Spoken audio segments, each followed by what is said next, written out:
தமிழ்நாட்டை ஆண்ட ஒரு முன்னாள் முதல்வர் இப்படி ஒரு கேவலமான கீழ்த்தரமான செயலை செய்யலாமா? மூஞ்சி எதுக்குங்க முகத்தை வந்துட்டு மூடிட்டு வேர்வை போறோம்? தொடச்சுன்னு சொன்னாரு. வேர்வையை துடைக்கிறது இப்படி தொடச்சிட்டு போவாரா? முழு மூஞ்சியை தொடச்சிட்டு போவாரா?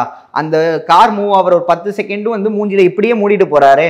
என்ன காரணமா இருக்கும்னு நினைக்கிறீங்க? என்ன காரணம்னா அவங்களோட ஓனர்ஸ், அதாவது மேலிடத்தில் உள்ள அவங்க ஓனர்ஸ் வந்து ஏதாவது திட்டி அனுப்பியிருப்பாங்க. அழுதுட்டே வந்து வேணா தொடச்சிட்டு போயிருக்கலாம், கண்ணீரை தொடச்சிட்டு போயிருக்கலாம். இல்லாட்டி வந்து அந்த மூஞ்சியை வந்து அவர் என்ன சொல்றது, அவரை வெக்கத்தை விட்டு கூட வந்து அவர் அழுதுருக்கலாம், சிரிச்சிருக்கலாம், என்ன வேணாலும் பண்ணியிருக்கலாம். அதை கூட மறைக்க வந்து அந்த துணியை வச்சு மூடி மறைச்சிட்டு போயிருக்கலாம். அது அந்த ஒரு மேட்ரை ஹைலைட், ஏன்னா விமர்சனம் பண்றதுக்கு நிறைய விஷயங்கள் இருக்கு. பாஜக கூட்டணியில் இருக்காங்கன்றது பெரிய விமர்சனமா தான் போயிட்டு இருக்கு. அதெல்லாம் பேசறது விட்டு அவர் சார், நாங்களும் எதிர்கட்சியா இருந்த போது பிரதமரை போய் சந்திச்சிருக்கோம். நாங்கள் இது மாதிரி மூடி மறைச்சிட்டா போனோம், இல்லை இரவு நேரத்தில் 2-3 மணிக்கா போய் சந்திக்கிறோம்? அப்படி இல்லையே. கொல்லப்பக்கமாக நாங்கள் போய் சந்திக்கலையே. கரெக்டான அதற்கு உண்டான பர்மிஷன் எல்லாம் வாங்கிட்டு தானே சந்திக்கிறோம். சந்திச்சுட்டு நாங்கள் வந்து செய்தியாளருக்கு தைரியமாக பேட்டி அளிப்போம் சார்.